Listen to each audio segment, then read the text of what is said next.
ಸ್ನೇಹಿತರೆ, ಇವತ್ತು ನಾನು ಮೀಶೋದಲ್ಲಿ ಅಂಡರ್ 350 ಒಂದು ಸ್ಟೋರೇಜ್ ಕಂಟೈನರ್ನಲ್ಲಿ ತರಿಸ್ಕೊಂಡಿದ್ದೀನಿ. ಸೊ ಅದು ಹೇಗಿದೆ ಅಂತ ಅನ್ಬಾಕ್ಸ್ ಮಾಡಿ ನೋಡೋಣ.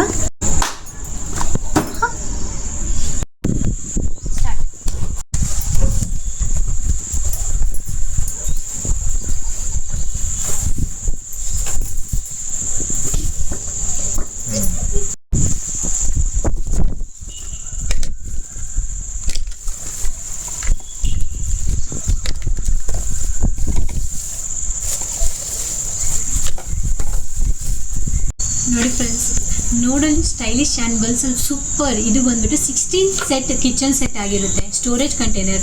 ಸೊ ಇದರಲ್ಲಿ ನೀವು ಅಕ್ಕಿ, ಬೇಳೆ, ಸಕ್ಕರೆ ಅಥವಾ ಯಾವುದನ್ನ ಐಟಮ್ಸ್ ನೀವು ಇದರಲ್ಲೇ ಹಾಕಿ ಇಟ್ಕೋಬೋದು. ಇದರಲ್ಲಿ ವೇರಿಯೇಷನ್ ಇದೆ, ಅಂದರೆ ಮೀನ್ಸ್ ನಿಮಗೆ 1500 ml ಆ ಥರ ML ಅಲ್ಲಿ ನಿಮಗೆ ಸೈಜ್ ವೈಸ್ ಇರುತ್ತೆ ನಿಮಗೆ. ಸೊ ನಿಮಗೆ ಅಫೋರ್ಡಬಲ್ ಪ್ರೈಸಲ್ಲಿ ಸಿಗುತ್ತೆ ಅಂಡರ್ 350. ಸೊ ಇದರಲ್ಲಿ ನೋಡಿ. ಆ್ಯಂಡ್ ಇನ್ನೊಂದು, ಇದಕ್ಕೆ ಸಪ್ರೇಟ್ ಸ್ಪೂನ್ ಕೂಡ ಕೊಟ್ಟಿದ್ದಾರೆ ನೋಡಿ. ಎವ್ರಿ ಬಾಕ್ಸಿಗೆ ಒಂದು ಸಿಂಗಲ್ ಸ್ಪೂನ್ ಫ್ರೀ ಇರುತ್ತೆ. ನೋಡಿ ಎಷ್ಟು ಚೋಟು ಇದೆ. ಸೊ ನನಗಂತೂ ತುಂಬ ಯೂಸ್ಫುಲ್ ಆಗಿದೆ. ಸೊ ನೀವು ತಗೊಳ್ಳಿ ಆ್ಯಂಡ್ ಯೂಸ್ ಮಾಡಿ ಹೇಗಿದೆ ಅಂತ ಹೇಳ್ಬಿಟ್ಟು ನನಗೆ ಹೇಳಿ. ಆ್ಯಂಡ್ ಆಲ್ಸೋ ನಿಮಗೆ ಈ ಪ್ರಾಡಕ್ಟ್ ಬೇಕಂದರೆ ನನಗೆ ಲಿಂಕ್ ಅಂತ ಕಮೆಂಟ್ ಮಾಡಿ.